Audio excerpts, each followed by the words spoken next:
Hello students, मैं Rakesh Dhasmana maths point में आपका स्वागत करता हूँ। Let us start.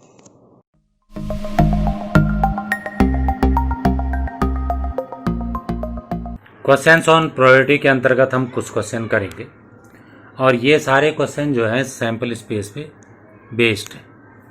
लेकिन थोड़ा सा मैं इंट्रोडक्शन दे दूँ आपको, सैम्पल स्पेस क्या होता है। कोई भी एक्सपेरिमेंट आप करते हैं तो उसके जितने भी रिजल्ट्स होते हैं, मान लो इसके बिंदु हैं और उनमें से जिसकी प्रोबेबिलिटी आपको पूछी जाती है वो मान लो इसके बिंदु है। तो आपको जो है ए की प्रोबेबिलिटी पूछी है, ये ए है और पूरा सेट जो है वो यू है, यूनिवर्सल सेट। तो यहाँ पर हम ऐसा कहते हैं number of elements in A upon number of elements in you, या एस लिखना ज़्यादा बेहतर है अभी। तो ये जो एस होता है वही हमारा सैम्पल स्पेस होता है। तो ये पूरा सेट जो है सैम्पल स्पेस होता है। तो इस पूरी वीडियो में हम सैम्पल स्पेस पे ज़्यादा फोकस रहेंगे। In each of the following exercises describe the sample space for the indicated experiment. A coin is tossed 3 times. 3 बार आप कॉइन को उछाल रहे हैं। तो पहली बार उछालेंगे तो कितने हेड आएगा या तो टेल आएगा, 2 घटनाएं हैं। दूसरी बार में हेड आएगा या टेल आएगा, अगली बार में भी 2, तो कितने हो गए? 8 हो गए। तो ये तो संख्या हुई, लेकिन वो 8 है आपके सामने लिखे हैं। लिखने का पैटर्न देखिए, पहला भी हेड, दूसरा भी हेड, तीसरा भी हेड, तो इसमें तीनों हेड हैं। अब जो हैं इन तीनों में तीनों टेल है, एक टेल है और 2 हेड है। तो उसको ऐसा लिखा गया है, इसमें तीसरा वाला टेल है, इसमें दूसरा वाला टेल है, इसमें पहला वाला टेल है और बाकी 2 हेड।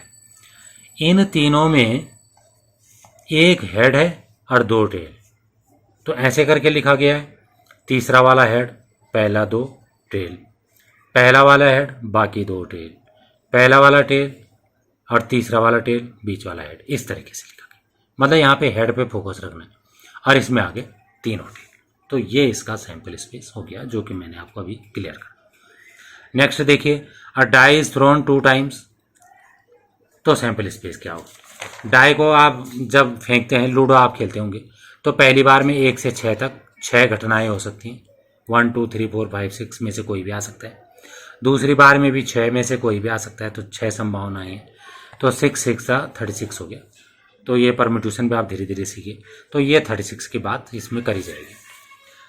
तो यही यहाँ पे लिखा है, एक्स वाई एक ऑर्डर पेयर है, एक्स और वाई 1 और 6 में से कुछ भी हो सकते हैं। डिटेल यहाँ पे लिखिए। आपने लूडो को फेंका, पहली बार में 1 आया, दोबारा फेंका, दूसरी बार में 1 आया, तो ये 1 1 यहाँ पे लिखा है। क्या जरूरी है दूसरी बार में 1 आएगा? दूसरी बार में 2 भी आ सकता है, तो यहाँ पे लिखा है। दूसरी बार में 3 भी आ सकता है, यहाँ पे लिखा है। इस तरीके से दूसरी बार में 6 भी लिखा है, यहाँ पे लिखा है। लेकिन क्या पहली बार में गारंटी है 1 ही आएगा? तो पहली बार में 2 भी आ सकता है। तो 2 1 2 2 डैश डैश 2 6, अब 3 1 3 2, इस तरीके से डैश डैश। फिर पहली बार में 6, फिर 6 1 6 2, फिर डैश डैश, फिर 6 6। तो ये पूरे के पूरे 36 जो हैं सैम्पल स्पेस के अंतर्गत आएंगे। अगला देखिए, अ कॉइन इज टॉस्ड 4 टाइम्स। इसका सैम्पल स्पेस लिखना है, तो 4 टाइम्स फेंकना है। तो कॉइन को एक बार फेंकेंगे तो 2 घटनाएं होंगी, दूसरी बार में 2 होंगी, तीसरी बार में 2 होंगी, अगले में 2 होंगी, चौथी बार में। तो कितने आ गए? 2 2 4 2 8 2 16। तो 16 इसके अंदर भरे जाएंगे। 1 2 3 4 5 6 7 8 और 8 16। अब 16 को आप इस तरीके से लिखोगे। लिखने का तरीका, सब के सब हेड, पहली बार में हेड, दूसरी बार में हेड, तीसरी बार में हेड, चौथी बार में हेड आ गया। अब एक टेल ले लेंगे, एक टेल को लास्ट में रख दिया, एक टेल को सेकंड लास्ट में रख दिया, एक टेल को सेकंड में रख दिया, एक टेल को शुरू में रख दिया, इस तरीके से। अब 2 हेड और 2 टेल, 2 हेड 2 टेल, जगह बदल दी, फिर जगह बदल दी, फिर जगह बदल दी, फिर जगह बदल दी, फिर जगह बदल दी। अब जो है एक हेड, बाकी टेल। तो एक हेड शुरू में, एक हेड दूसरे में, एक हेड तीसरे में, एक हेड चौथे, बाकी टेल, और अब 4 टेल। तो थोड़ा लिखने का अगर पैटर्न रहेगा तो लिखने में आसानी होगी। अगला वाला, a coin is tossed and a die is thrown. सिक्के को भी उछालना है, डाई को भी फेंकना है। तो सिक्के में 1 आया और डाई में 1 आया। फिर head 2, S3, S4, S5, S6, मतलब ये हम ये मान के चले कि हेड आता रहा और क्वाइन में बदलता रहा, लेकिन हेड में टेल भी आ सकता है, हेड के बदले टेल भी आ सकता है सिक्के में, तब टी आ गया और 1 से 6 तक आता रहा। तो इस तरीके से ये 12 आपके सामने, इन 12 को हम ऐसे भी समझ सकते हैं, सिक्के को उछाला तो 2 घटनाएं हेड और टेल, और क्वाइन में 6 घटनाएं, तो 12 होंगे। धीरे धीरे परम्यूटेशन भी सीखते रहिए। अब अगला देखिए, a coin is tossed and then a die is rolled only in case a head is shown on the coin. तो इसमें देखिए, आपने सिक्के को उछाला, हेड आया, तो तभी आपने डाइस को फेंकना है। तो डाइस में 1 आएगा, 2 आएगा, 3 आएगा, 4 आएगा, 5 आएगा, 6 आएगा, हेड अपनी जगह आता रहेगा। लेकिन अगर टॉस करने में टेल आ गया तो डाई को नहीं फेंकना, तो ये अकेली घटना हो गई। नेक्स्ट देखिए, 2 boys and 2 girls are in room X and 1 boy and 3 girls in room Y. Specify the sample space for the experiment in which a room is selected and then a person. Room को select करना है और उसके साथ एक person को भी select करना है। तो XB1 का मतलब हो गया कि रूम आपने X वाला छांटा, तो X वाला छांटा तो X वाले में बॉय 2 हैं, पहला बॉय भी हो सकता था और दूसरा बॉय भी हो सकता है। अब रूम तो आपने X छांटे रखा है, तो उसमें गर्ल्स 2 हैं, तो पहली गर्ल भी हो सकती है और दूसरी गर्ल भी हो सकती है। अब पहले रूम का किस्सा खत्म हो गया। अब दूसरे रूम में देखिए, दूसरे रूम में बॉय एक ही है, लेकिन B3 हमने इसलिए लिखा कि नंबरिंग कर दिया हमने, जो पहले कमरे के बॉय थे वो B1 B2 हैं, यहाँ B3 लिख दिया। अब वहाँ एक ही बॉय है तो दोबारा तो हो नहीं सकता। अब दूसरे कमरे में 3 लड़कियाँ हैं, तो पहली लड़की, दूसरी लड़की और तीसरी लड़की।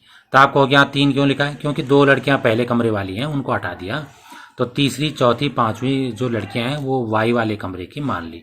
तो इस तरीके से ये सैंपल स्पेस आ गई।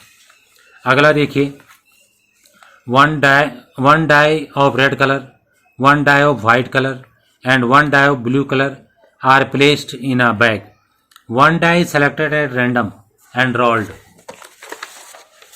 Its color and the number on its uppermost face is noted. Describe the sample space. तो यहाँ पे सैंपल स्पेस क्या होगा? 2 बातों का ध्यान रखना है। जो डाई निकलेगा उसका कलर भी देखना है और उसका डिजिट भी देखना है, नंबर भी देखना है।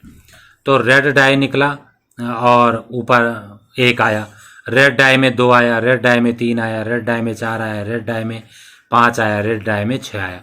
इसी तरीके वाइट में भी 106 तक आया और ब्लू में भी 101 से 6 तक आया। तो ये इसका सैंपल स्पेस हो गया।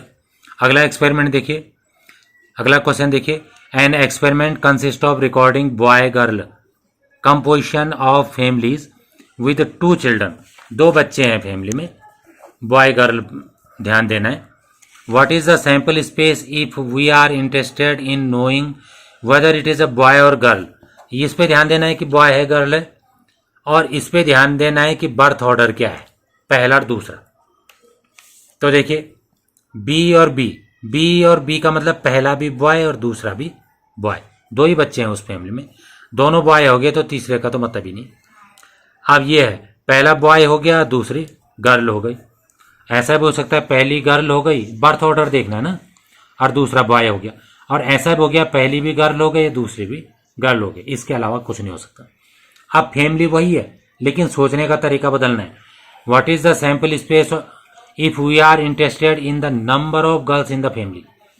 आप 2 बच्चों वाला परिवार है तो उसमें लड़कियों की संख्या देखनी है, बाकी कुछ नहीं देखना. तो 2 बच्चे हैं तो दोनों, अगर लड़के हो गए तो लड़कियां कितनी होंगी? 0. अगर एक लड़का हो गया तो लड़की कितनी होगी? 1. अगर लड़का है ही नहीं फैमिली में, दोनों लड़कियां हैं तो 2. तो यहाँ पे लड़कियों की संख्या के हिसाब से सैंपल स्पेस बनाया गया है. तो क्वेश्चन के हिसाब से सैंपल स्पेस बदल सकता है. अगला देखिए, A box contains 1 red and 3 identical white balls. 2 balls are drawn at random in succession, मतलब एक के बाद एक, without replacement, मतलब जिसको निकालना है उसको वापस नहीं रखना, वो कम हो जाएगा. Write the sample space of this experiment. तो अब आप देखिए, पहला आपने निकाला रेड निकल गया, अब दूसरा आपने निकाला तो वाइट निकल गया. दो ही निकालने। 2 balls आर ड्रॉन, 2 पे बात खत्म हो गई। अब पहला वाला वाइट हो सकता है और दूसरा वाला रेड हो सकता है। अब आप कहोगे कि ऐसा क्यों नहीं लिखा, पहला भी रेड दूसरा भी रेड? क्योंकि रेड एक ही है ना उसके अंदर, रेड एक ही है, ये रेड निकल जाएगा तो विदाउट रिप्लेसमेंट लिखा है। विदाउट रिप्लेसमेंट मतलब जो निकला उसे वापस नहीं रखना, तो रेड अंदर बचेगा ही नहीं, तो अगली बार में रेड निकल ही नहीं सकता, तो इसको नहीं लिखा है इसके अंदर।